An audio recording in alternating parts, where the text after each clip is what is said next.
योगे तवस्तरम्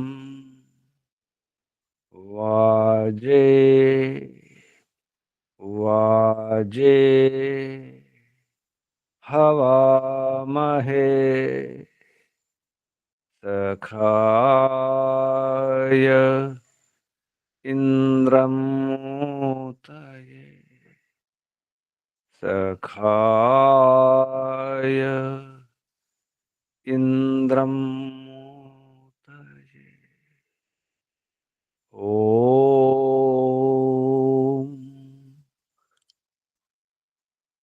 तस्माद् यज्ञात् सर्वहुत ऋचः सामानि जज्ञिरे छन्दांसि जज्ञिरे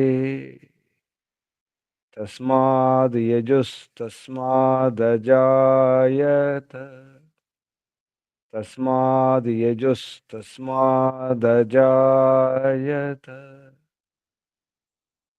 ओम यस्मादृचो अपतक्षन् यजुर्यस्मादपकशन् सामानि यस्य लोमान्यथर्वाङ्गिरसो मुखम् स्कम्भं तं ब्रूहि कथमस्विदेव सः स्कम्भं तं ब्रूहि कथमस्विदेव सः।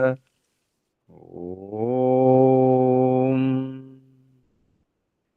बृहस्पते प्रथमं वाचो अग्रम प्रैरत नामधेयं दधानाः यदेषां श्रेष्ठं यदरिप्रमासीत् प्रेरणा तदेषां निहितं गुहावि प्रेरणा तदेषां निहितं गुहावि। ओम अग्निवायुरविभ्यस्तु त्रयं ब्रह्म सनातनम् दुदोह यज्ञसिद्ध्यर्थं ऋग्यजुस्सामलक्षणम् दुदोह यज्ञसिद्ध्यर्थं ऋग्यजुस्सामलक्षणम् ऋग्यजुस्सामलक्षणम्। ओम शांति शांति शांति। ओम परमपिता परमात्मा ओम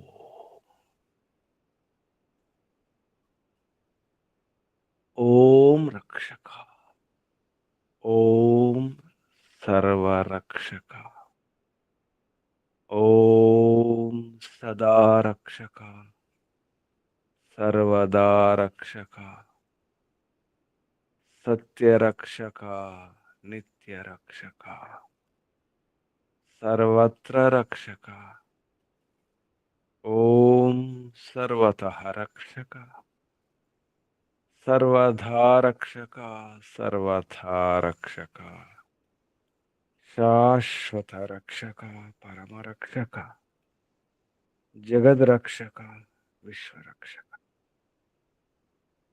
ओम शाश्वत पिता शाश्वत माता सर्वपिता सर्वमाता विश्वपिता विश्वमाता जगत पिता जगन माता जगदाम्बा जगज्जननी। ओम जगतपति विश्वपति चित्पति चक्षुष्पति वाक्पति आपति परापति शुभस्पति दीक्षापति तपस्पति व्रतपति वास्तोष्पति प्रजापति सर्वभूतपति। ओम ओम शाश्वत भ्राता त्राता दाता विधाता प्रदाता। ओम शाश्वत बंधु शाश्वत मित्र शाश्वत सखा सर्वबंधु सर्वमित्र सर्वसखा विश्वबंधु विश्वामित्र विश्वसखा परमबंधु परममित्र परमसखा प्रथम बंधु प्रथम मित्र प्रथम सखा सर्वबंधु सर्वमित्र सर्वसखा। ओम शाश्वत गुरु गुरूणां गुरु सर्वगुरु आदिगुरु सनातन गुरु सत्य नित्य गुरु परम गुरु प्रथम गुरु शाश्वत आचार्य परमाचार्य सर्वाचार्य शाश्वत स्वामी सर्वस्वामी सत्य नित्य स्वामी शाश्वत राजा राजाधिराजा महाराजा।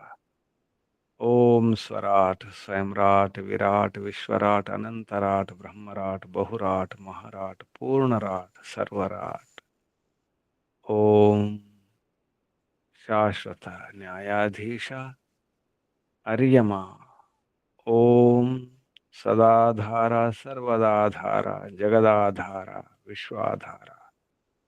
ओम ईश्वरा परमेश्वरा सर्वेश्वरा विश्वेश्वरा जगदीश्वरा महेश्वरा। ओम ईशा परेशा सर्वेशा महेशा जगदीशा सर्वभूतेशा। ओम सर्वांतर्यामिन् सर्वभूतांतरात्मन् परमात्मन् परब्रह्मन्। ओम हे परमपिता परमात्मा सर्वात्मा। ओम ओम ओम ओम ओम सर्वात्मा परमात्मा। ओम ओम ओम को वंदनाలు सर्वशक्तिमान प्रभु। ओम ओम ओम ओम ओम निर्विकार निराकार। ओम न्यायकारिणी दयालु अजरा अमरा भया। ओम नित्य पवित्र परम पवित्र। ओम सृष्टिकर्ता। ओम ओम सृष्टिकर्ता धर्ता भरता हरता संहर्ता प्रलयकर्ता पालनकर्ता निर्माणकर्ता। ओम ओम प्रभु। ओम स्वयंभू ओम शंभु ओम शंभु ओम सर्वानुभू ओम परिभू ओम शंभवाय भव प्रभव विभव उद्भव सुभव। ओम भूः ओम भुवः ओम स्वः ओम भूर्भुवः स्वः। ओम ओम ओम प्रिया प्रियाति प्रिया प्रियतमा प्राणात् प्राण प्राणस्य प्राण प्राणाधार प्राणेश्वर प्राणपति जीवनेश्वर जीवनपति जीवनाधार जन्मदाता सर्व दुख विनाशक सकल क्लेशनाशक संकट मोचक समस्त अविद्या अशांति भय निराश निवारक। ओम सतचितनंत आनंद घन स्वरूप आनंददाता आनंदकर सुखकर सुखदायक। ओम ओम ओम ओम ओम आत्मदा बलदा ज्ञानदा सर्वदा हर्षदा वर्चोदा सहोदा द्रविणोदा स्वस्तिदा आयुर्दा మోక్షద. ఓం ఓం ఓం ఓం. ఓముకు వందనాలు. ఋషులకు, మహర్షులకు, మునులకు, యోగులకు, గురువులకు, ఆచార్యులకు, అధ్యాపకులకు, పెద్దలకు, మాతాపితలకు, శ్రేయోభిలాషులకు, మిత్రులకు, జడ చేతనాది చరాచర జగత్తుకు, స్థావర జంగమాలకు వందనాలు. సర్వేభ్యో నమో నమః. ప్రణవ ప్రణామ. ఆత్మ బంధువులారా, శాశ్వత బంధువులారా, ధర్మ బంధువులారా, బ్రహ్మ బంధువులారా, విశ్వబంధువులారా, ఆత్మీయ బాంధవులారా, వేద బాంధవులారా, ధర్మ బాంధవులారా, మిత్రులారా, అత్యంత దుఃఖ నివృత్తి అభిలాషులారా, పూర్ణ పురుషార్థులారా, మోక్షాకాంక్షులారా, ముముక్షువులారా, సుమ్నార్థులారా, విశ్వాత్మనంతాత్మ, ఆకాశాత్మ, శాశ్వతాత్మ, శాంతాత్మ, బ్రహ్మాత్మ, పూర్ణాత్మ, సర్వాత్మ, పరమాత్మ దర్శన అభిలాషులారా, సాధకులారా, ఈశ్వరారాధకులారా, ఉపాసకులారా, అన్వేషకులారా, జిజ్ఞాసులారా, ముందే చూసుకోవాలి. అంత్య నిష్ఠురం కంటే ఆది నిష్ఠురం మేలు. తర్వాత బాధపడకూడదు. ముందే ముందే జాగ్రత్త ఉండడం మంచిది. ముందే పరీక్షించుకోవాలి, గమనించుకోవాలి. తర్వాత బాధపడకూడదు. తర్వాత దుఃఖాల పాలు కాకూడదు, ఏడవకూడదు. ముందు ఇలా చేయాల్సి ఉండే, ఇలా చేస్తే బాగుండేది, ఈ మాట అనకుండా ఉంటే బాగుండేది, ఎందుకు ఈ మాట అన్నాను, ఎందుకు ఇటువంటి నిర్ణయం తీసుకున్నాను అని బాధపడకుండా ఉండాలంటే భవిష్యత్తులో ముందు చూసుకోవాలి. తొందరపడ్డాను, సరిగా నిర్ణయం తీసుకోలేదు, తప్పు చేశాను, ఎందుకు నమ్మాను, ఎందుకు మోసపోయినాను, ఈ రకంగా బాధపడకుండా ఉండాలంటే ముందే చూసుకోవాలి. తర్వాత బాధపడతాం, ముందు గమనించాం, నమ్మేస్తాం, అనాలోచితంగా వ్యవహారం చేస్తాం. ఒక్కోసారి అప్పటి ఆకర్షణలకు, అప్పటి అవసరాలకు, అప్పటి ప్రలోభాలు, అందుకే ముందే గమనించాలి. అంత్య నిష్ఠురం కంటే ఆది నిష్ఠురం మేలు. భార్యాభర్త కూడా అంతే. వధువరులు పెళ్లి చూపుల్లో సరే చూసుకోరు, గమనించుకోరు, పెళ్లి చేసుకుంటారు, తర్వాత బాధపడుతుంటారు, అనవసరంగా చేసుకున్నాను, గమనించలేదు, తొందరపడి ఆకర్షణకు లోనై వయసును బట్టి బుద్ధి పనిచేయక శరీరం కోరికలు, ఇంద్రియాల కోరికలు. అందుకే అధ్యయనం చేయాలి, శిక్షణ తీసుకోవడం అవసరం ఉంటుంది. పెళ్లి చూపుల కంటే ముందే శిక్షణ ఉండాలి, గమనించుకోవాలి. వరుడు ఎలా ఉండాలి, వధువు ఎలా ఉండాలి, వధువు వరుడే కాదు, బయట వ్యవహారం కూడా అంతే. ముందే చూసుకోవాలి. వస్తువు కొనకముందే బాగా గమనించాలి, పరీక్షించుకోవాలి. కొన్న తర్వాత, కూర వండిన తర్వాత, కూరగాయలు కొనకముందే చూసుకోవాలి, పరీక్షించుకోవాలి. ఏది పనికి వస్తుంది, ఏది పనికి రాదు, పుచ్చులు ఉన్నాయా, చెడిపోయినాయా, ముందే గమనించుకోవాలి. ముందు అవసరమా అని చూసుకోవాలి. ఇది అవసరమా, నాకు అనుకూలమా, నాకేమైనా మేలు చేస్తుందా లేదా కీడు చేస్తుందా చూసుకోవాలి కదా. పెళ్ళైన తర్వాత, పిల్లలు కన్న తర్వాత, తర్వాత బాధపడితే ఉన్నాను, ఇలా అయింది అలా అయింది, వారి మీద వీరి మీద ఏడవడం, అమ్మ మీద నాన్న మీద లేదా బంధువుల మీద మిత్రుల మీద, వారు చేశారు వీరు చేశారు, వారి వల్లే వీరి వల్లే, తర్వాత ఏడుస్తాం. ఎందుకు చూసుకోవడం లేదు అంటే తెలియదు. అలా చూసుకోవాలని కూడా కొందరు తెలియదు, ఎలా పరీక్షించుకోవాలో తెలియదు, ఎందుకు పరీక్షించుకోవాలో తెలియదు, తర్వాత బాధపడతాం. అందుకే ముందే గమనించుకోవాలి, వరుడు ఎలా ఉండాలి, స్వయంగా ఎంపిక చేసుకోవాలి కదా, స్వయంగా వరించుకోవాలి కదా, స్వయం వరం కదా. వధువును కూడా చూసుకోవాలి వరుడు, వధువు వహిస్తుందా, ధరిస్తుందా? వహిస్తుందా, ధరిస్తుందా? వహించి ధరించేది కావాలి వధువు అంటే. అది వివాహం. స్థిరంగా ఉండాలి, ధరించాలి, అన్ని భరించాలి. భార్యాభర్తలు అయ్యే ముందు చూసుకోవాలి. వివాహం ఎందుకు? పిల్లలు కనాలి కదా, సంతానం కొరకు కదా, మంచి సంతానం కొరకు కదా. అటువంటప్పుడు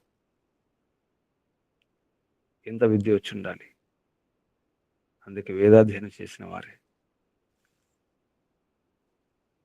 సరైన విద్వాంసుల వద్ద వేదాధ్యయనం చేసినప్పుడు అర్థమవుతుంది జీవనం యొక్క లక్ష్యం ఏమిటి, ఎలా సార్థకం చేసుకోవాలి, ధర్మార్థ కామ మోక్షములను ఎలా పూర్తి చేసుకోవాలి, సిద్ధింపజేసుకోవాలి, ఎలా వృద్ధి చేసుకోవాలి, ఎలా సుఖపడాలి. ఈ సుఖమే సుఖమా, ఈ తాత్కాలిక సుఖమే, ఈ శారీరక సుఖమే, ఇవన్నీ అర్థం కావాలంటే తప్పకుండా వేదాధ్యయనం అవసరం. కృష్ణ మహర్షి యొక్క సందేశాలను, ఉపదేశాలను సరిగా బోధించే గురువులు కావాలి. అప్పుడే. అందుకే విద్వాంసుల సాంగత్యం నుండి ప్రయత్నం చేయాలి.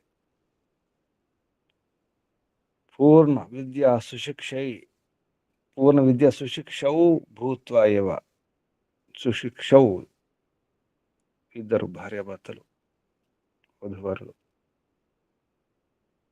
పూర్ణ విద్య కనీసం గృహస్థాశ్రమానికి పనికొచ్చే విద్య. గృహాశ్రమం ఆరభేతాం, గృహాశ్రమాన్ని ఆరంభించండి. ముందే చూసుకోండి. స్త్రీ పురుష పరస్పరం వివాహాత్ పూర్వం, స్త్రీ పురుషులు ఇద్దరు పరస్పరం వివాహాత్ పూర్వం, వివాహం అంటే ముందే సమ్యక్ పరీక్షాం కృత్వ, సరైన పరీక్ష చేసుకొని తుల్య గుణ కర్మ స్వభావ రూప బల ఆరోగ్య పురుషార్థ విద్యాయుక్తౌ స్వయంవర విధానేన వివాహం విధాయేత్ ఇత్థం ప్రయత్నేతాం. యతః ధర్మార్థకామ మోక్షానాం వృద్ధిర్ప్రాప్నుయాత్. ధర్మార్థకామ మోక్షాలు వృద్ధి చేసుకోవడం కొరకు వివాహం కేవలం విధానం స్వయంవర విధానం ద్వారా, స్వయంవర విధానేన విధాయ ఇత్థం ప్రయత్నం, ఈ రకంగా ప్రయత్నించాలి. ఏ రకంగా? ధర్మార్థ కామోక్షాలు వృద్ధి జరగాలి దాని కొరకే.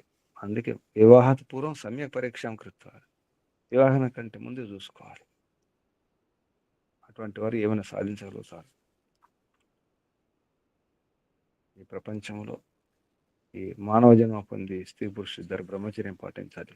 ఉత్తమ విద్య, మంచి గుణకర్మ స్వభావాలు, పరాక్రమం చూసుకొని వివాహం చేసుకుని వివాహ మర్యాదను అనుసరించే సంతానాన్ని ఉత్పత్తి చేసుకోవాలి. రతిక్రీడ ఒకటే కాదు, రతిక్రీడ ద్వారా ఇంకా మోక్ష సుఖం అంటే ఏమిటో అర్థం చేసుకోవాలి. చివరికి ఆనందం కావాలి, మోక్షానందం కావాలి. ఈ రతిక్రీడ అనేది తాత్కాలిక సుఖం. పెళ్లి చేసుకోకుండా సంతానం కనకూడదు. పెళ్లి తర్వాతే సంతానం, పెళ్లి కంటే ముందు కాదు.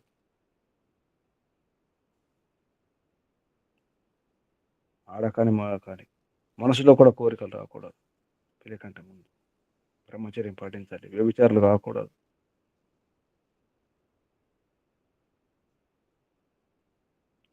గృహస్థాశ్రమం అనేది పవిత్రమైన ఆశ్రమం, అన్నిటికీ ఆధారమైనటువంటి ఆశ్రమం కాబట్టి చాలా తెలిసి ఉండాలి, చాలా ప్రశిక్షణ అవసరం ఉంటుంది.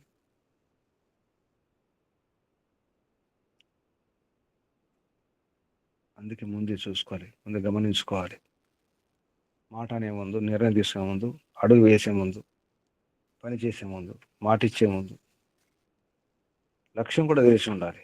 ఎక్కడికి వెళ్ళాలి, ఏ ఊరికి వెళ్ళాలి, మన గమ్యం ఏమిటి, ఎలా వెళ్ళాలి, తెలిసిన వారిని అడిగి తెలుసుకోవాలి, అనుభవం ఉన్న వారిని. అప్పుడే ఏమి చేసినా నా కోసం కాదు, కేవలం నా కోసం మాత్రమే కాదు, అందరి కోసం, అందరికీ. గృహస్థాశ్రమం అంటే అందరి కోసం. అందుకే పంచమహాయజ్ఞాలు, పంచమేజ్యాలు పాటించడం కర్తవ్యం. ఏదైనా ముందు చూసుకోవడం మంచిది, జాగ్రత్తగా ఉండడం మంచిది. గృహస్థాశ్రమం యొక్క మహిమ ఎంత అర్థం కావాలంటే వేదాధ్యయనం చేయాలి. అటువంటి విషయాల గురించి యజుర్వేదంలో 8వ అధ్యాయంలో చెప్పడం జరిగింది. గృహస్థాశ్రమం యొక్క మహిమ ఏమిటి, జాగ్రత్తలు ఏమిటి, రహస్యాలు ఏమిటి, ఎలా ఉండాలి. ఉపయామ గృహీత, నియమాలు ఉపనియమాలు పాటించాలి. యోగాభ్యాసంలో యమ నియమాలు పాటించాలి. సాధన కొరకే యమ నియమాదులు ఎలా పాటించాలో గృహస్థాశ్రమంలో నేర్చుకోవాలి. ఇక్కడే అర్థమవుతుంది, మరొక ఆశ్రమంలో అర్థం కాదు. యోగ సాధన రహస్యం అంత అర్థం కావాలంటే గృహస్థాశ్రమంలోనే ఎన్నో రహస్యాలు అర్థమవుతాయి. సరైనటువంటి బోధ కలగాలంటే, సరైన అవగాహన రావాలంటే గృహస్థాశ్రమమే. ఆషామాష కాదు. కనీసం ఒక వేదమైన అధ్యయనం చేయాలి. వేదాన్ అధీత్య వేదం వా కనీసం వేదం ఒక వేదమైన యథాక్రమం ఏ క్రమంలో అధ్యయనం చేస్తే ఆ వేదం అర్థమవుతుందో అది ముందున్నటువంటి శాస్త్రాలు అధ్యయనం చేయడం అవసరం. వేదాంగాలు, ఉపాంగాలు, ఉపనిషత్తులు, దానికి సంబంధించినటువంటి బ్రాహ్మణ గ్రంథాలు, అరణ్య గ్రంథాలు, ప్రాతిశాఖ్యలు, వ్యాఖ్యాన గ్రంథాలు, భాష్యాలు. గృహస్థాశ్రమంలో ఆయుర్వేదం కూడా తెలిసి ఉండాలి, గణితం వచ్చి ఉండాలి, వ్యవహారం రావాలి, ఎన్నో తెలుసుకోవాలి, ఎన్నో విద్యలు ఉండాలి, ఎన్నో కళలు ఉండాలి, నైపుణ్యాలు ఉండాలి. ఇదంతా ముందు చూసుకోవాలి. గురకర్మ స్వభావాలు సమానంగా ఉన్నాయా, భావాలు సమానంగా ఉన్నాయా, అలవాటు సమానంగా ఉన్నాయా, అప్పుడు సఫలమవుతుంది. లేదంటే నిరాశే దుఃఖసాగరం అవుతుంది, సుఖసాగరం దుఃఖసాగరం అవుతుంది. అందుకే ముందే చూసుకోండి, జాగ్రత్త. ఉపయమగ్రహీతోసి బృహస్పతి సుతస్య బృహస్పతి సుతస్య బృహత్యా వేదవాన్య పతే పాలకస్య పుత్రస్య. బృహత్ పతి, గొప్పైనటువంటి పతి, వేదవానికి పతి, పతి పాలకుడు. వేదవాన్యా పతే, అటువంటి పాలకుని యొక్క పుత్రుడు బృహస్పతి సుతస్య. ఇటువంటి ఎన్నో శబ్దాలు ఇందులో చెప్పడం జరిగింది. యజుర్వేదంలో 8వ అధ్యాయం 8వ అధ్యాయంలో.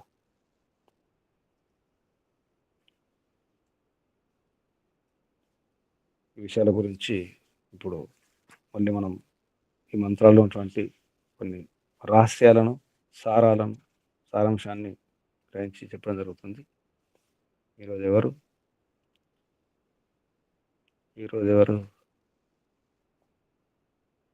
ఓం నమస్తే గురుజీ. ఓం లక్ష్మణరావు గారు. ఏ మంత్రం నుండి? 9 నుంచి 16 మంత్రం వరకు. శుభం, ప్రారంభించండి. ఓంకారం చేసి.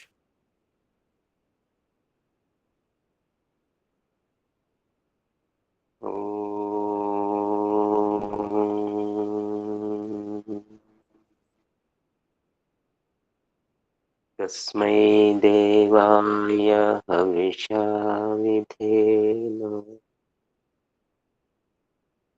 ఓం గురవే నమః. యజుర్వేదము 8వ అధ్యాయంలో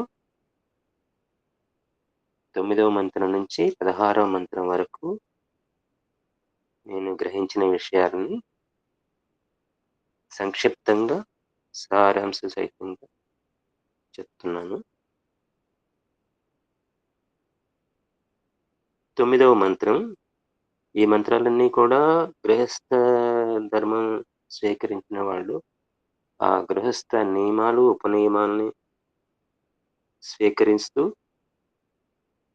ఆ గృహస్థ ధర్మంలో సుఖములు పొందటానికి ఎలాంటి వాళ్ళని వరించాలి, ఎన్నుకోవాలనే విషయం, ఆ యొక్క గుణాల గురించి చెప్తున్నారు.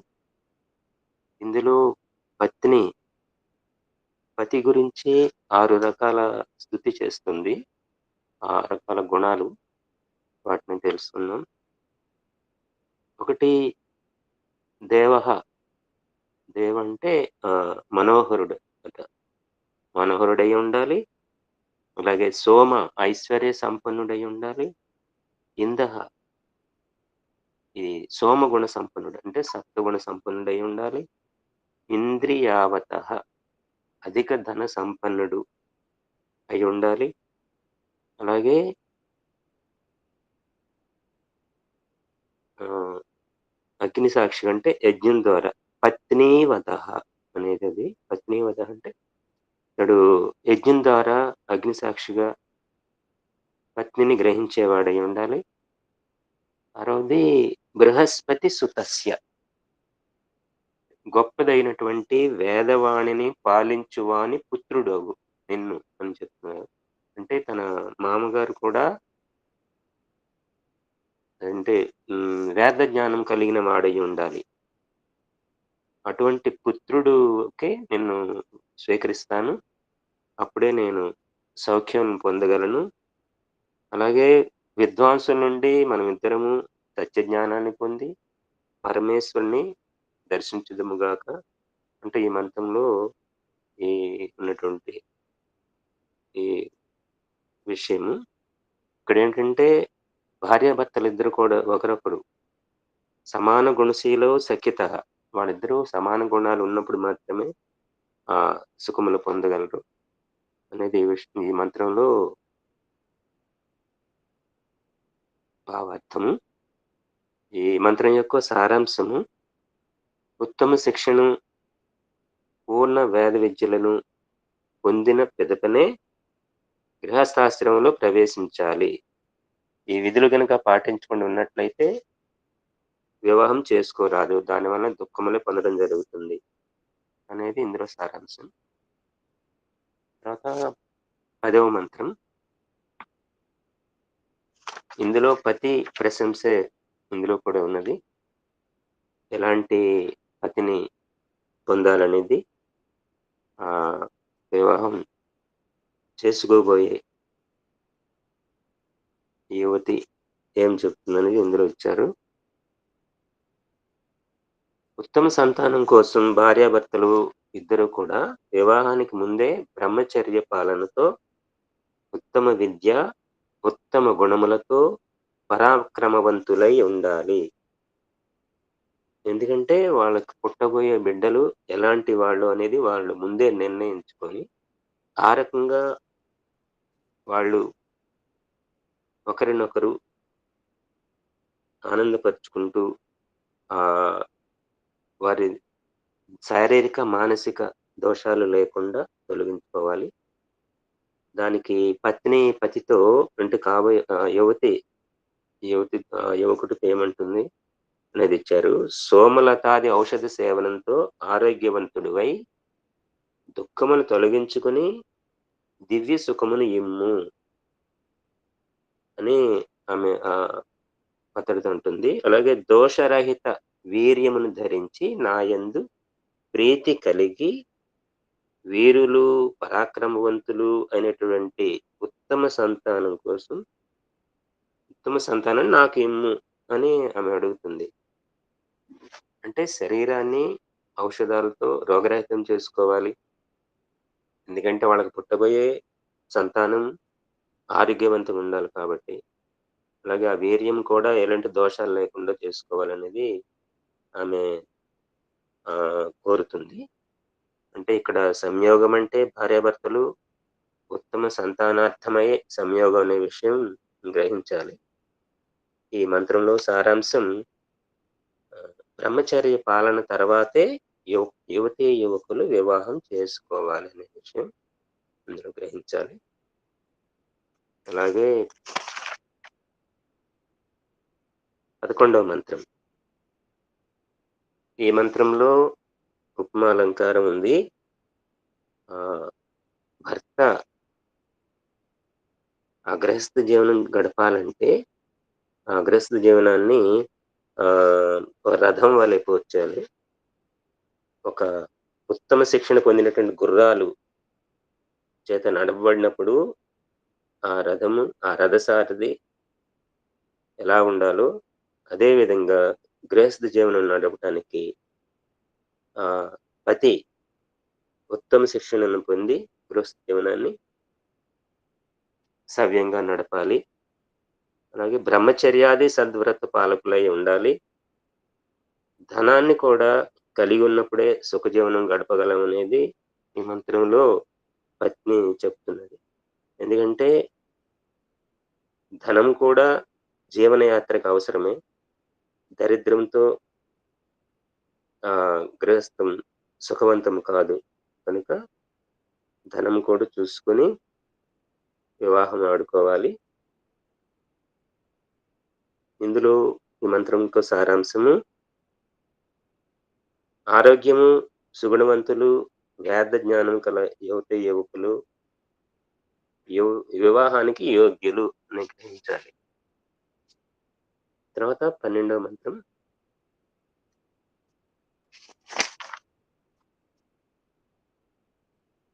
గృహస్థులు పరస్పరం మైత్రి కలిగి మెలగాలి. అంటే సఖ్యులై ఉండాలి. మిత్రుల వలె ఉండాలి వారి బంధం. వాళ్ళిద్దరి యొక్క మనస్సు సదా ప్రసన్నంగా ఉండాలి. ఆ ప్రసన్న చిత్తంతో ఉంటూ 4 వేదాల యొక్క ఉపదేశాలు వాటికి సారాన్ని గ్రహించి శాస్త్రార్థం చేయాలి. దీని అవసరం ఏంటంటే శాస్త్రార్థం చేయటం వలన వారిలో ఉన్న గుణదోషాలు తెలుసుకొని, సరిదిద్దుకొని జీవితాన్ని సుఖవంతం చేసుకుంటారు. అలాగే ఆ దంపతులు అగ్నివృత్తులై ఉండాలి. అంటే అగ్ని విద్యను తెలుసుకోవాలి. నిత్యము యజ్ఞం చేసి దాని యొక్క ఫలితాన్ని పొందాలి. అంటే ఇరువురు కూడా యజ్ఞం చేయటానికి సిద్ధపడి ఉండాలి. అలాగే సంస్కృత వాణి అంటే ఇక్కడ వేదము. అలాగే సత్యవాణి, సత్య భాషణం చేయాలి. ఒకరు అది దాపరికం లేకుండా మనసు విప్పి మాట్లాడుకోవటం వల్ల తర్వాత ఎలాంటి సమస్యలు రావు. దానికోసం సత్యవాణిని భాషించాలి. ఈ వేద జ్ఞానం కలిగి ఉండటం వలన విధి నిషేధాలు తెలుసుకొని ఉత్తమ గుణాలతో వారు ఒకరినొకరు సఖ్యతగా ఉండటానికి అవకాశం ఉంది కాబట్టి నిత్యము వేదాధ్యయనం కూడా చేస్తుండాలి. అలాగే భూమిని విద్యా ప్రకాశాన్ని కలిగి సత్కరించుకోవాలనున్నది. భూమి అంటే అక్కడ గ్రహం యొక్క వాతావరణం. భూమి ఉంటేనే గృహం, గృహం ఉంటే గృహిణి. కాబట్టి అక్కడ ఆ భూమి గృహ వాతావరణం కూడా శోభాయమానంగా ఉండాలి. అలా చేసుకుని వారిద్దరూ ఒకరినొకరు సత్కరించుకోవాలి, సంతుష్టపరుచుకోవాలి. అప్పుడే వారి జీవితం సుఖమయం, శాంతిమయం, ఆరోగ్యమయం, ఆనందమయం అవుతుంది అనేది గ్రహించాలి. ఈ మంత్రంలో సారాంశం గృహస్థులు ఆదర్శవంతులై ఉండాలి. అలాగే ఇంటిని చూసి ఇల్లాలని గ్రహించవచ్చన్నారు. ఆ గృహం శోభాయమానంగా ఉంటే ఆ స్త్రీ యొక్క గుణాలు ఆ గృహం ద్వారా గ్రహించవచ్చు. తర్వాత 13వ మంత్రం. ఈ మంత్రంలో కేవలం 2 శబ్దాలతో ఈ మంత్రం నిర్మించడం జరిగింది. ఒకటి ఏనసహ. ఏనసహ అనే దానికి 3 రకాల అర్థాలిచ్చారు. అపరాధము, అధర్మము, చేయకూడని విరుద్ధ ఆచరణ. వీటిని ఏనసహ అంటారు. తర్వాత అవయజనః. అవయజనం అంటే వీటికి కూడా 3 రకాల అర్థం ఇచ్చారు. దూరమనర్చడం, హరించడం, నాశనం చేయడం. ఏవైతే ఈ అధర్మమైనటువంటి కృత్యాలున్నాయో వాటిని ఎలా నాశనం చేయాలి అనేది ఈ మంత్రంలో ఇచ్చారు. వేద విద్వాంసుడైనటువంటి గృహస్థుడు దానం చేసే దాతల అపరాధాన్ని, దాన్ని నిరోధించాలి, నాశనం చేయాలి. అలాగే తండ్రి చేసేటటువంటి విరుద్ధ ఆచారాలను కూడా నాశనం చేసేవాడై ఉండాలి. ప్రతిఫలం ఆశించి దానం చేయడం అనేది ఇక్కడ అధర్మం అని గ్రహించాలి. దానం చేసినప్పుడు దానం చేసేవాళ్ళు ఉత్తముడై ఉన్నాడు. కానీ చేయడంలో అపరాధం. దానంలో కూడా అపరాధాలున్నాయి.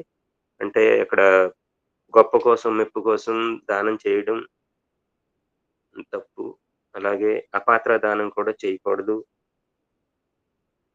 ప్రతిఫలాన్ని ఆశించి చేయకూడదు. ఇలాంటి దోషాలు దాతలో ఉన్నప్పుడు వాటిని లేకుండా నాశనం చేయాలి. వారికి బోధ చేయాలి. ఇది కేవలం వేద విద్వాంసుడైన గృహస్థుడు మాత్రమే చేయగలడు. తండ్రిలో ఉన్నటువంటి ఇలాంటి దోషాలను కూడా ఆ గృహస్థుడు నిరోధించాలి. విరుద్ధాచరణలను. అలాగే ఈ దోషాల్లో ధనాశ, లోభి గుణాలు కూడా ఉన్నట్లయితే తండ్రిని కూడా వాటి నుంచి దూరం చేసి కాపాడాల్సొస్తుంది. అలాగే భార్యాభర్తలు ఇద్దరూ కూడా స్వయంగా తమను తాము అధర్మ కార్యాలు, దుష్టాచరణలను తెలుసుకొని వాటి నుంచి వారు దూరంగా ఉండాలి. వాటిని దూరం చేసుకోవాలి స్వయంగా. తర్వాత తాము ఈ అధర్మ కార్యాల నుండి, దోషాల నుంచి దూరమై ఇతరులను కూడా గుణాలు లేకుండా చేసి వారిని కూడా కాపాడాలి. ఈ రకంగా తమ అపరాధాలు తొలగించడం కాకుండా ఇతరులను విడిపించడం ద్వారా సమస్త సుఖాలు కూడా వారు అనుభవించగలరు. ఇందులో దానగుణం, గృహస్థ ధర్మం అనే విషయాన్ని కూడా గ్రహించాలి. ఈ మంత్రంలో యొక్క సారాంశం ఈ అపరాధాలు, అధర్మాలు, విరుద్ధాచరణ అనేటువంటి ఎవ్వరు కూడా ఏ పరిస్థితిలోనూ కూడా వాటిని ఆ రకంగా ఆచరించకూడదు. ధర్మపూర్వకంగా జీవించాలనేది ఈ మంత్రం యొక్క సారాంశం. తర్వాత 14వ మంత్రం. ఈ మంత్రంలో భార్యాభర్తలిద్దరూ కూడా శారీరక, మానసిక ఉన్నతి కొరకు ఏం చేయాలనేది ఇందులో చెప్పబడింది.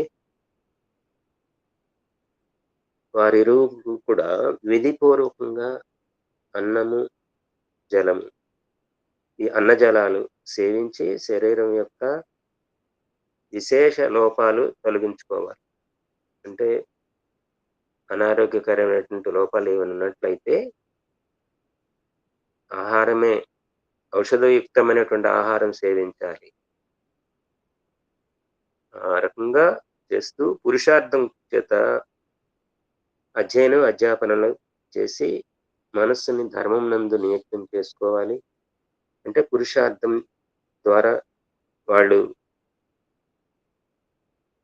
వేద జ్ఞానులై మనస్సును చెడు వైపు వెళ్లకుండా ధర్మం నందే ఉంచి ఉత్తమ దంపతులుగా, ఆదర్శ దంపతులుగా జీవించడానికి ప్రయత్నం చేయాలి. ఆ రకంగా శారీరక, మానసికమైనటువంటి శుద్ధి చేసుకొని వారి జీవనయాత్ర సౌఖ్యవంతం చేసుకోవాలి.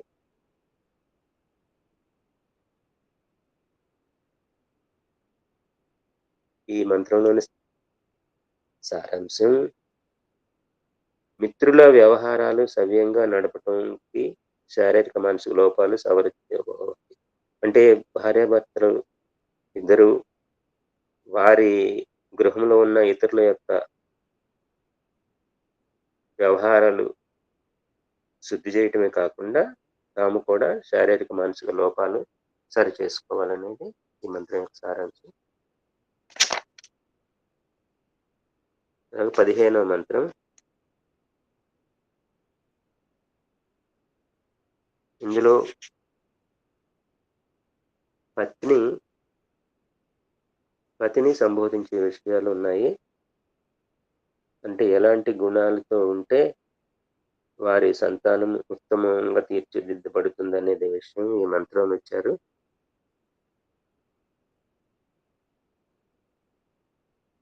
పతిని సంబోధిస్తుంది.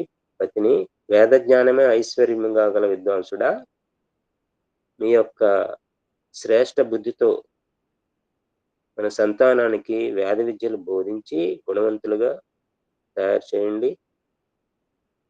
ఏ విధంగా అయితే యజ్ఞాలు పాలించే రాజులు ప్రజలను ఐశ్వర్యవంతులుగా చేస్తున్నారో, ఆ విధంగా మీరు మన సంతానాన్ని వేద విద్వాంసులుగా, సుగుణవంతులుగా, ఉత్తములుగా తీర్చిదిద్దటానికి తీర్చిదిద్దండి అనేది ఈ మంత్రంలో ఇవ్వబడింది.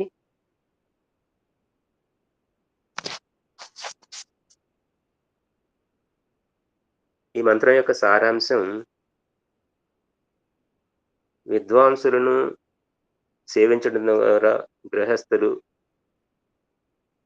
వారి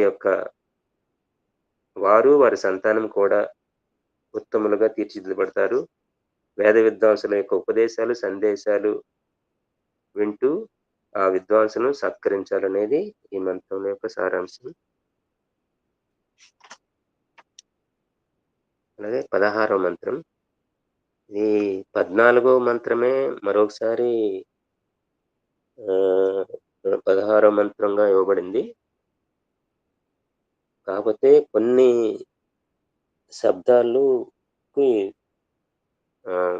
శబ్దార్థాల్లో భేదంతో రెండోసారి అదే మంత్రం ఇచ్చారు. ఇందులో 14వ మంత్రంలో సంవత్సరం పైసా అనేది అన్నజలాలు అనేది అర్థం ఇచ్చారు అక్కడ. ఇక్కడేమో రాత్రి పగలని అర్థంతో అదే మంత్రాన్ని చెప్పారు. అలాగే 14వ మంత్రంలో రాయ అన్న చోట ధనాలు, ఈ ధన సంపద అనేది ఇచ్చారు. ఈ మంత్రంలో అదే పదానికి ఉత్తమ పదార్థాలు అనేది ఇవ్వడం జరిగింది. అలాగే సుదత్ర అనే పదానికి 14వ మంత్రంలో ఉత్తమ దానము అని అర్థం ఇస్తే, ఈ మంత్రంలో విజ్ఞానం అనే పదార్థం ఇవ్వటం జరిగింది.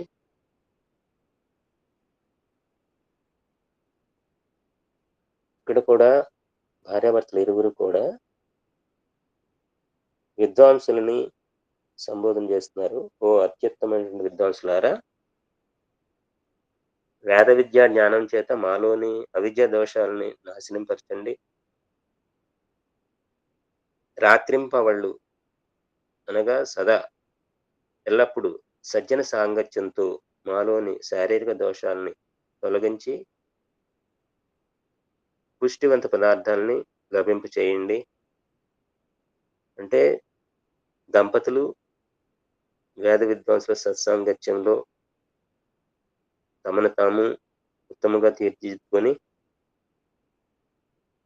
తమ సంతానంలోని దోషాలను కూడా తొలగించుకొని ఆదర్శవంతమైనటువంటి దంపతులుగా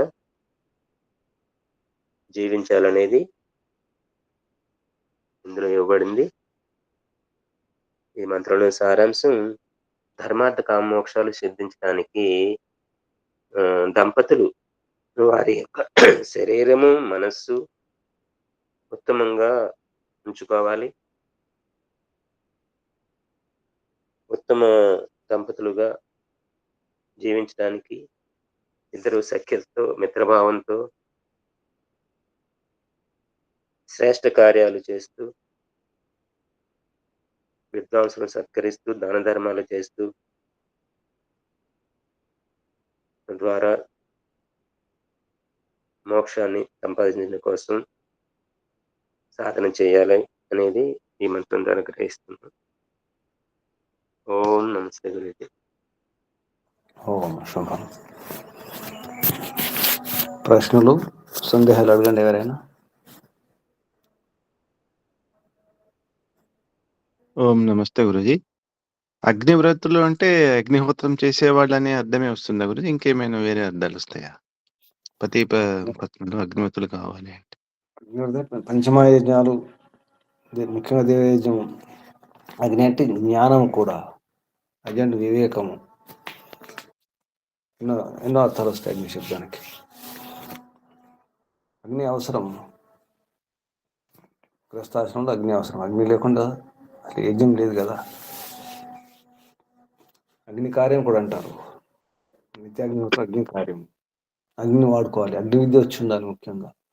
అగ్ని ఎన్ని రకాలు వాడుకోవచ్చు. అగ్ని అంటే జ్ఞానాన్ని ఎన్ని రకాలు వాడుకోవచ్చు. గృహస్థం అంటేనే ప్రయోగశాల, అన్ని ప్రయోగించుకోవచ్చు. ఇంకా నమస్తే గురుజీ, ధన్యవాదం.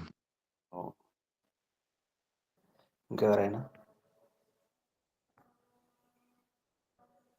గురూజీ, ఇప్పుడు గార్హ్య పత్యాగ్ని అని ఒకటి ఉంది గురూజీ, గృహంలో నిత్యం ఉండే అగ్ని. అన్ని గ్రస్తాశ్రమాలు, ఆహ్వానియాగ్ని, గర్భపత్యాగ్ని, అన్ని నాచికేతాగ్ని అన్ని అక్కడే. యజ్ఞయాగాలు చేసే అగ్నులు అన్ని అక్కడే. యజ్ఞానికి కూడా అక్కడి నుంచే అన్ని గ్రస్తాశ్రమాలు అగ్నిని కాపాడి రక్షించే బాధ్యత గ్రస్తులది కదా. గృహస్థుల్లో అక్కడ సత్యకాముడు, జాబాల సత్యకాముడు ఆయన కూడా గురుకులం పెట్టుకుంటాడు.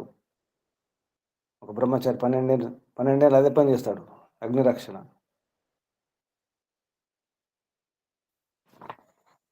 అగ్ని అనేది గృహస్థుల యొక్క ధర్మం, అగ్ని కాపాడడం. అగ్ని అంటే మరొక అర్థం వేద విద్య. వేద విద్య కూడా అగ్నియే. గృహస్థులు కాపాడుతారు బ్రహ్మచారులను అందరినీ. అగ్నిని కాపాడినట్టు అక్కడ కూడా వేద విద్యను, వేద విజ్ఞానం. ఇంకా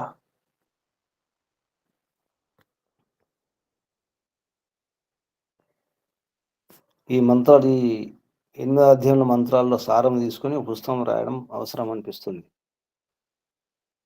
ఎన్నో రహస్యాలు ఉన్నాయి ఇందులో, ఈ అధ్యాయంలో. అంటే సమన్వయం ఉంది. సృష్టికి, గృహస్థాశ్రమానికి, రాజుకు, రాజ్యం ఎలా ఉండాలి, ప్రపంచం ఎలా ఉండాలి, రాజ్య వ్యవస్థలు ఎలా ఉండాలి.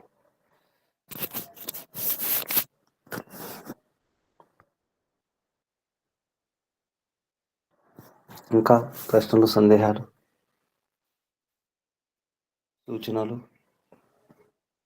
ఒక సూచన, ఒక ఆలోచన ఏంటంటే, మీరు తయారవుతున్నారు, తర్వాత మీరు వేద మంత్రం తీసుకొని చెప్పే ఆ స్థితికి వస్తున్నారు. ఒక స్థాయి వస్తుంది మీకు. కొంచెం ప్రయత్నం చేస్తే మీరు కూడా ప్రొద్దున, అంటే నేను ముందు చెప్పే ధ్యాన స్థితి ఉంటుందో అని నేను చెప్పి మీకు ఇచ్చేస్తాను. ఇలాగ చెప్పే ప్రయత్నం చేయండి. తర్వాత ఇదంతా అయిన తర్వాత 9వ అధ్యాయం నుంచి అప్పుడప్పుడు సిద్ధంగా అండి. ఒక మంత్రం తీసుకోవడం, చెప్పడం ఇలాగే చెప్పినట్టుగా. ఇప్పుడైతే 5-6 మంత్రాలు 7 మంత్రాలు 8 మంత్రాలు చెప్పగలుగుతున్నారు.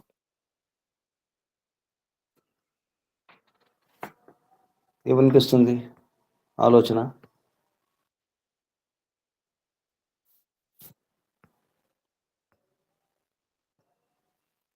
నేను చెప్పిన విషయం అర్థమైందా? 9వ అధ్యాయం నుంచి మీరు, నేను ప్రారంభిస్తాను. ఈరోజు ఏ విధంగా ప్రారంభించి ఇచ్చినానో ఆ విధంగా ప్రారంభం చేసి కొంత సారం అందులో రహస్యం చెప్పి మీకు ఇచ్చేస్తాను.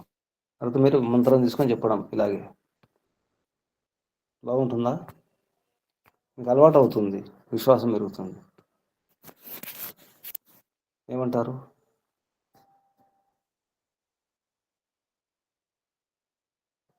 ఎలా ఉంటుంది?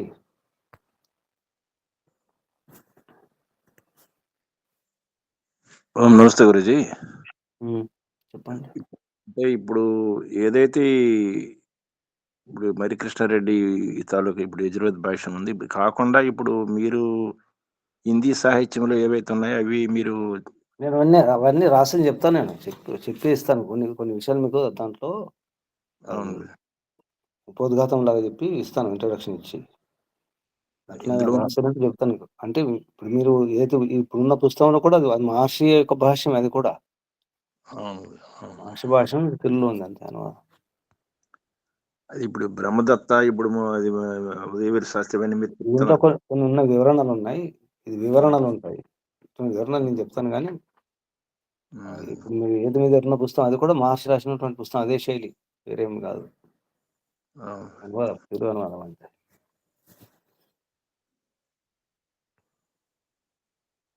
అటువంటి ఏమైనా ఉంటే నేను చెప్తాను కానీ మీరు అభ్యాసం చేసుకోండి, విశ్వాసం పెరుగుతుంది.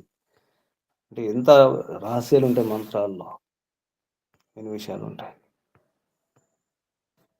మంత్రం అదే, కిందకు వచ్చింది మంత్రం అదే, 16 మంత్రం 14 మంత్రం అదే మంత్రం, కానీ అక్కడ ఋషి మారింది, గమనించారు లేదు? 16 మంత్రంలో ఋషి మారింది, అత్రి ఋషి, అక్కడ భరద్వాజ ఋషి, అంటే జ్ఞానం వేరు. 16 మంత్రం భరద్వాజ ఋషి.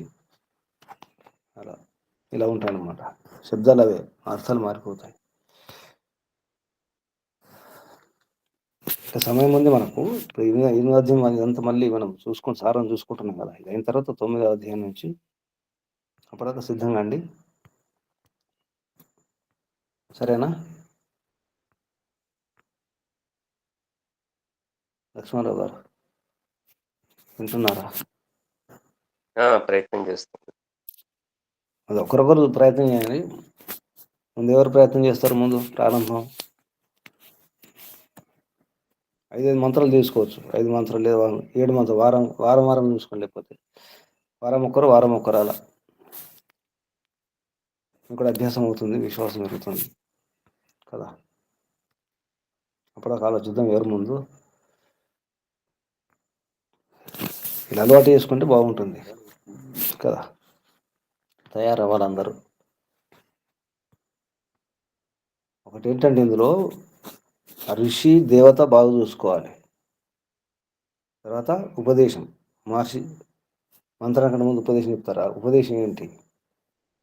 తర్వాత అన్వయం చూసుకోవాలి.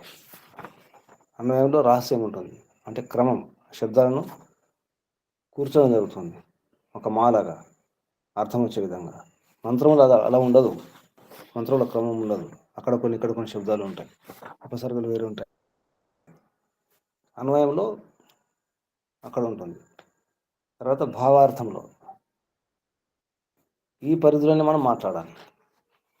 ఇది రహస్యం. ఇది ఋషి దేవత, ఉపదేశం, అన్వయం, భావార్థం. ఇదంతా సమన్వయం చేసుకుంటే మనకు అర్థమైపోతుంది ఏంటనేది. ఇది విషయం. ఇంకా శబ్దార్థాలు వేరు ఉంటాయి. మళ్ళీ ఇక్కడికి ఒకసారి శబ్దార్థం మారుతుంది, శబ్దార్థం వేరు ఉంటుంది, భావార్థం ఒకసారి సంబంధం ఉండదు. ఒక్కోసారి అలా అనిపిస్తుంది మనం. ఎంత గమనించాలి. శబ్దార్థాల్లో ప్రమాణాలు ఉంటాయి. ప్రాచీన ఋషి మహర్షులు ఈ వేద మంత్రాల ఉన్నటువంటి ఈ మంత్రాల్లో ఉన్నటువంటి శబ్దాలకు ఏ అర్థం రాశారో మహర్షి ఆ శైలి చాలా గొప్ప శైలి. ఇది అంటే తన వైపు నుంచి ఇంకేమీ లేదు, అంటే ఇది ఊహించుకొని అర్థం రాయడం లేదు, ప్రమాణపూర్వకం ఉండాలి. నిఘంటు, నిరుక్తము, ధాతుపాఠం, అష్టాధ్యాయి, శతపథ బ్రాహ్మణం, ఇతర శాస్త్రాలు, వాటిని ఆధారం చేసుకుని మహర్షి ఈ శబ్దానికి అర్థం రాయడం జరిగింది. మళ్ళీ ఈ సందర్భానికి, ఈ ప్రసంగానికి పనికొచ్చే అర్థం అన్నమాట. అలా ఉంటుంది అది. భావార్థం మొత్తం వేరు. భావార్థంలో మహర్షికి ధ్యాన స్థితిలో వచ్చిన సారం, ఆ భావాన్ని రాయడం జరిగింది అని కలుపుకొని. అది గొప్ప రహస్యం. అది అంటే ధ్యాన స్థితిలో వచ్చినటువంటి భావార్థం రాయడం అనేది. ఎందరో రాశారు వేద మంత్రాలకు వ్యాఖ్యానాలు, భాషలు ఎన్నో ఉన్నాయి, కానీ ఇటువంటి భాష దొరకదు మనకు కలియుగంలో. సరేనా? ప్రయత్నం చేద్దాం. ఇప్పుడు ఆత్మనివేదన ఎవరు? లక్ష్మణరావు గారు మీరే వేసుకుంటే బాగుంటుంది, ఎందుకంటే మీకు ఒక అవగాహన వచ్చింది కదా, సారం, మంత్రాల సారం. లక్ష్మణరావు గారు ఆత్మనివేదన నమస్తే. చెప్పండి.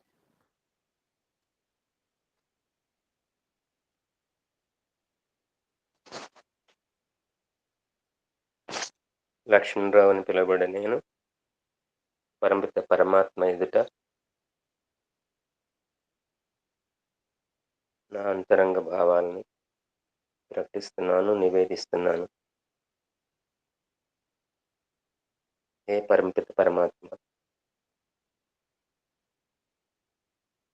నీవేది చేసినా లోక కళ్యాణం గురించే ప్రభు. ఈ లోకంలో సమస్త పదార్థాల్ని సృష్టించావు. వాటి ప్రయోగం కోసం సమస్త జీవరాశిని సృష్టించావు.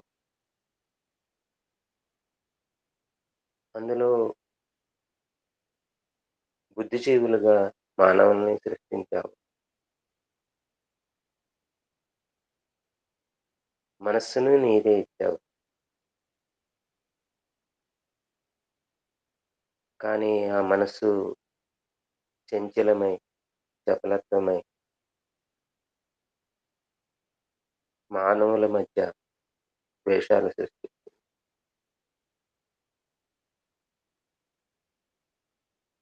దానిని సరిచేసుకోవటం కోసం మళ్ళా నీవే వేదవాణిని ప్రకాశింపచేసావు ప్రభు.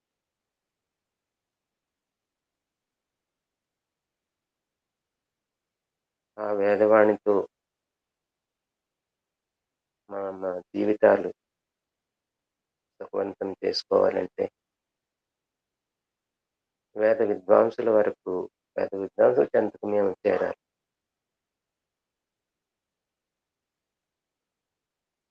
మానవుడే కాదు, ఏ ప్రాణి కూడా దుఃఖం కావాలని కోరుకోదు, సుఖాన్ని పొందాలని కోరుకుంది.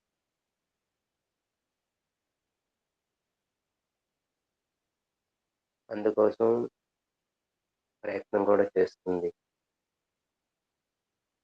కానీ మానవుడు తప్ప ఇతర జీవులలో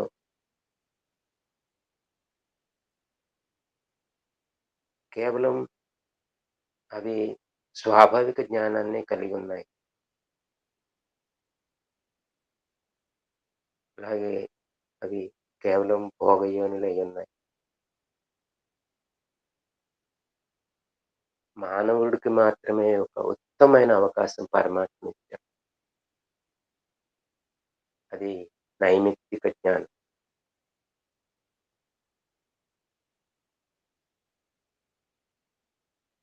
వేద విద్వాంసులు, మహర్షులు, మహాపురుషులు, ఉపదేశకులు అయిన అటువంటి వారి ద్వారా, అలాగే సద్గ్రంథ పఠనం ద్వారా, సత్సాంగత్యం ద్వారా ఆ నైమిత్తిక జ్ఞానాన్ని పొంది ఉత్తమ గతిని ప్రాప్తింపజేసుకోవటానికి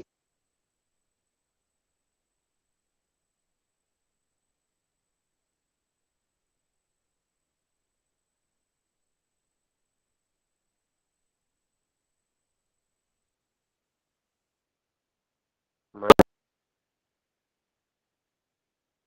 కావలసినటువంటి అన్ని సదుపాయాలు, సౌకర్యాలు అన్నిటినీ మాకిచ్చావు ప్రభు. మీకు ఎంతో రుణపడి ఉన్నాం ప్రభు.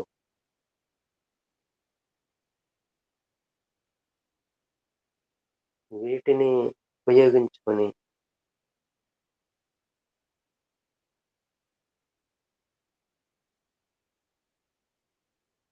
మరణరహిత జ్ఞానాన్ని, మరణరహిత గతిని పొంది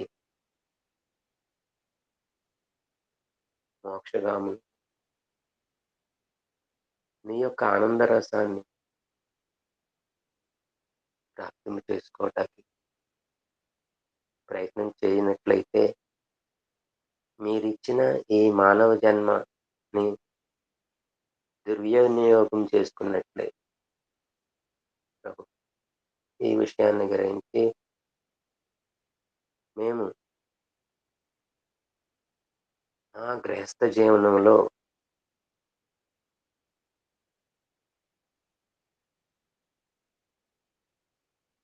సాఫల్యతని పొందాలంటే ఇద్దరం కూడా బుద్ధిమంతులై, సుమతులై, సుగుణవంతులై, సహృదయంతో, సద్భావనతో ఒకరొకరు అర్థం చేసుకుంటూ అన్యోన్యంగా జీవించడానికి ప్రయత్నించాలి ప్రభు. అందుకోసం నీవు మా కోసం ఈ యజుర్వేదంలోని 8వ అధ్యాయంలో ఎన్నో ఉపదేశాలు, సందేశాలు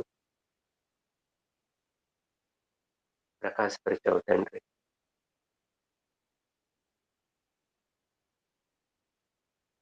అసలు ఉత్తమ గృహస్థులుగా జీవించడానికి ఎందుకు ప్రయత్నం చేయాలంటే ఉత్తమ సంతానం కోసమే. మా యొక్క ఈ గృహస్థ జీవనంలో భార్యాభర్తల మధ్య ఎంత సఖ్యత ఉంటే అంత ఉత్తమ సంతానాన్ని పొందగలం.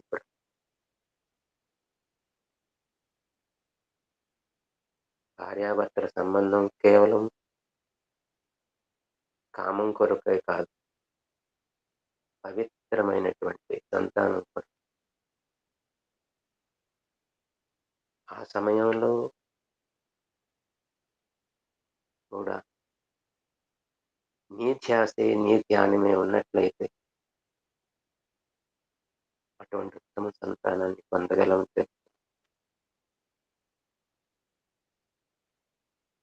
అలా కాకుండా విపరీతమైనటువంటి ధోరణితో సంయోగం జరిగింది.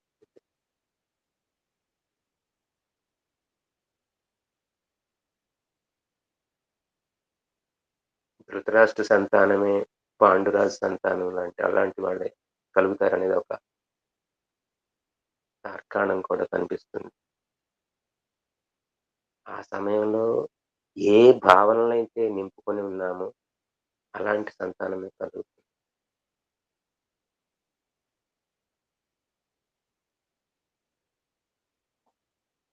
కాబట్టి విన్న వేదోపదేశాలని, సందేశాలని ఆ సమయంలో మనసులో నింపుకున్నట్లయితే ఉత్తమ సంతానాన్ని ఈ సమాజానికి ఇచ్చిన వాళ్ళు అవుతాం. రాబో తరము ఎంత గొప్పదైతే ఈ సమాజం ఆర్య సమాజంగా వర్ధిల్లుతుంది. ఇది ఆ గృహస్థులు, భార్యాభర్తల యొక్క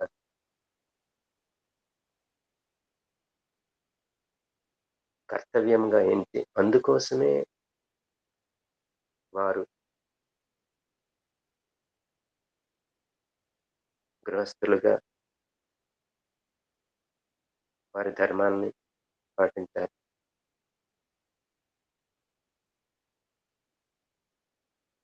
హే పరమపిత పరమాత్మ,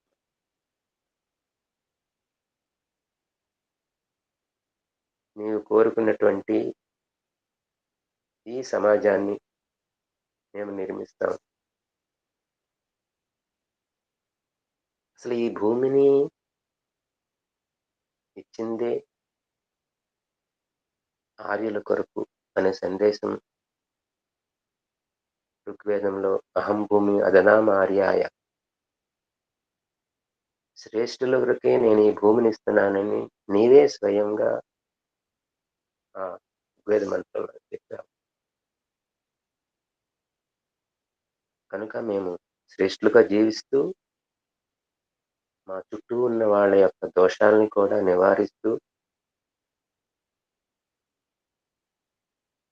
అందరి ఉన్నతి కోసం ప్రయత్నిస్తూ మేము ఉన్నతంగా జీవిస్తూ నీవన్న ఆ వాణిని సత్యోపేతం చేస్తాం ప్రభు.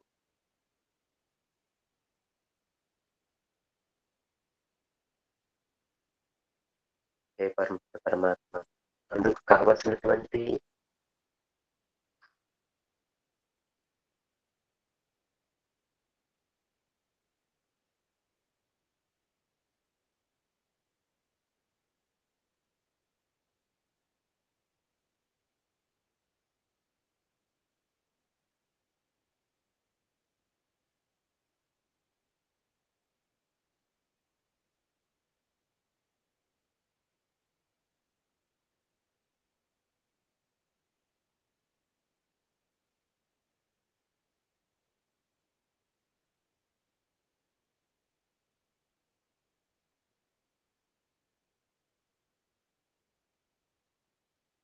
దృఢత్వాన్ని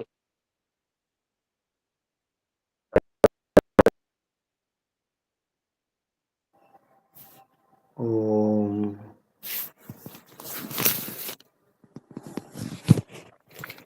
ఒక సూచన. రేపు ఎవరు సిద్ధమున్నారు? 17వ మంత్రం నుంచి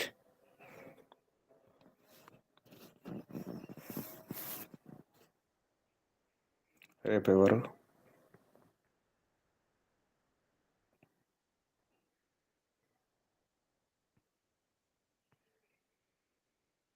అప్పలనాయుడు గారు, ఇంకెవరైనా?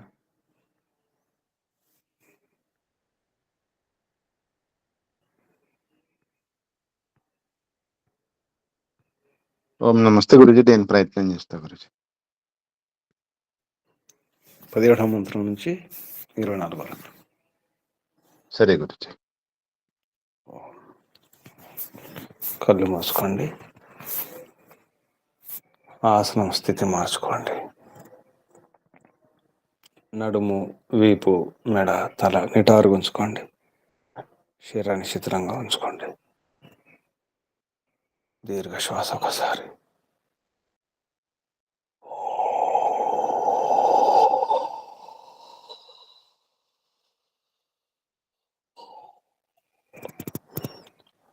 ఓంకారం ఒకసారి. ఓ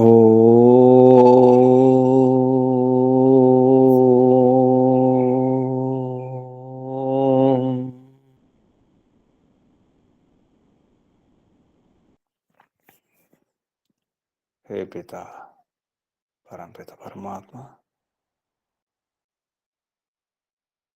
జగన్ నిర్మాత,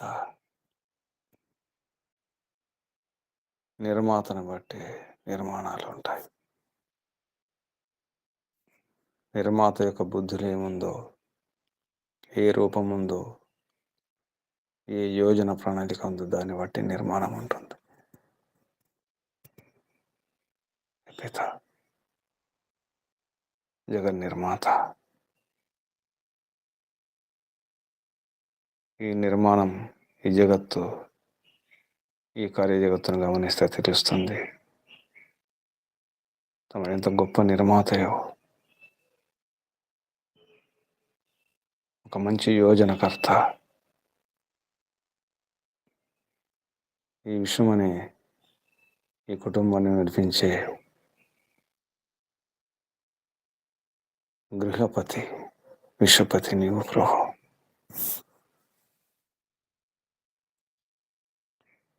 ఈ గృహస్థాశ్రమం అనేది తమరి వ్యవస్థలే. తమరు ఎలా నిర్మాణం చేస్తారో దాన్ని గమనిస్తే అర్థమవుతుంది. అలాగే గృహస్థులు కూడా తమరిని అనుసరించి గృహస్థాశ్రమాన్ని నిర్మాణం చేస్తే, వారసుల నిర్మాణం చేస్తే, ముందు తరాలకు పునాదులుగా మారితే, బాటలు వేస్తే భవిష్యత్ అంతా కూడా ప్రశాంతంగా ఉంటుంది ప్రభు. వారసుల నిర్మాణం జరగాలంటే దాంపత్యం అవసరం. ఈ దాంపత్యం ఉన్నటువంటి వ్యవస్థలన్నీ, వరుసలన్నీ, సంబంధాలన్నీ కూడా తమరివే ప్రభు. తమరే పిత, తమరే మాత, తమరే భర్త, పతి, పుత్ర, పుత్రిక,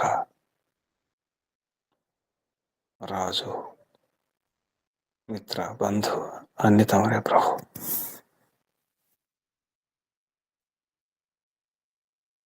ఆత్మకు పరమాత్మకున్న సంబంధాలు ఇవన్నీ. అలాగే భార్య భర్తల సంబంధం కూడా నిర్మాణం కొరకే, ధర్మ అర్థ కామ మోక్షల సిద్ధి కొరకే, వృద్ధి కొరకే. ఇది అర్థం కాక మానవుడు సుఖాల కొరకు, క్షణిక సుఖాల కొరకు, ఇంద్రియ సుఖాల కొరకు అర్థం కాక మోసపోతున్నాడు ప్రభు. కొట్టుకుపోతున్నాడు. వీటన్నిటికీ కారణం వేద విద్య ప్రచారంలో లేకపోవడం అని అర్థమవుతుంది ప్రభు. క్రీస్తు మహర్షులు కూడా అదే ఘోషించినారు, ఉపదేశించినారు, ప్రయత్నించినారు, పరిశోధించినారు, పరిశ్రమించినారు ప్రభు. గ్రస్తులు ఈ రహస్యాన్ని అర్థం చేసుకొని మేము మా కోసం కాదు, ముందు తరాలకు పునాదులుగా మారడానికి, బాటలు వేయడానికి, మెట్ల నిర్మాణం చేయడానికి, ఇదంతా భగవంతుని ఆదేశం, సొంత నిర్ణయం కాదు. భగవంతుని ఆదేశాలు పాటించడం కొరకే ఈ గ్రహస్థం. అయినప్పుడు కూడా సుఖాలు అనుభవించవచ్చు. భౌతిక సుఖాలు అనుభవిస్తూ, ఐంద్రియక సుఖాలు, ఇంద్రియాలకు సంబంధించిన సుఖాలన్నీ అనుభవిస్తూ కూడా ఇక్కడ ఆగకుండా ఉండాలి. ఈ సుఖమే పూర్ణ సుఖం కాదు, సంపూర్ణ సుఖం కాదని తెలుసుకోవాలి. అది తెలియాలంటే వేద విద్య అవసరం, వేద విద్వాంసుల రక్షణ అవసరం. మంచి వేద విద్వాంసుల యొక్క సాంగత్యంలో, సన్నిధిలో ఉండి అర్థం చేసుకోవాలంటే ముందు తమరిని అర్థం చేసుకోవాలి ప్రభు. ఎందుకంటే తమరే పరమ గురువు, ఆది గురువు, సనాతన సత్య నిత్య గురువు, ఆచార్యులు తమరే. గురువులకు గురువు తమరు. ప్రాచీన ఋషులకు మహర్షులకు అందరూ కూడా తమరే గురువు. తమరి విద్య వేద విద్య.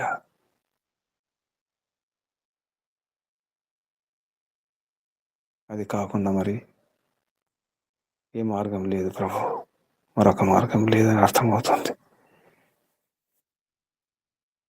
అన్ని సమస్యలకు, కష్టాలకు, దుఃఖాలకు పరిష్కారం ఒకటే, వైదిక మార్గం అని అర్థమవుతుంది ప్రభు.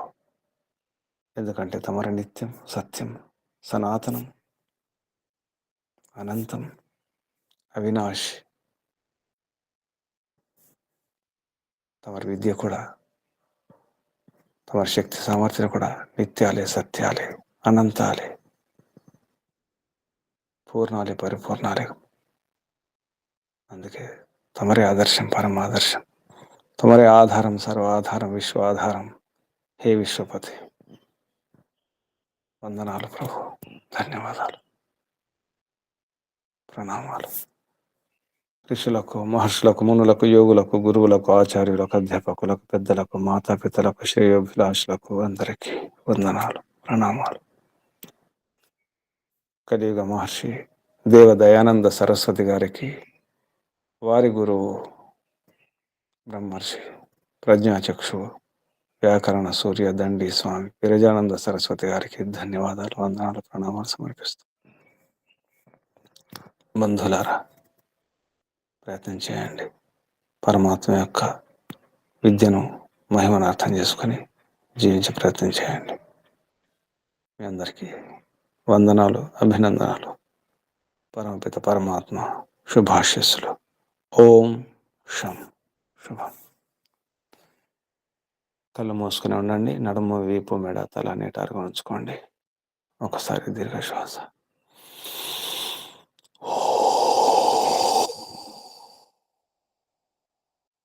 పూర్ణ భక్తితో, శ్రద్ధతో, భావనతో ఓంకారం చేద్దాం. శ్వాస నింపండి. ఓ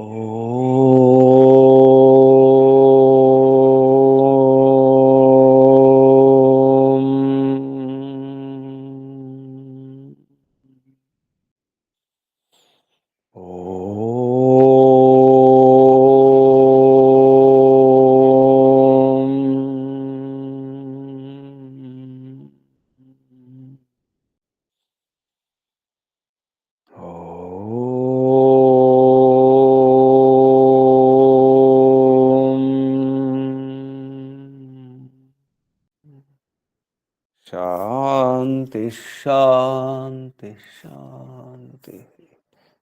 సర్వేభ్యో నమో నమః. ఓం చేద్దాం. ఓం శుభం.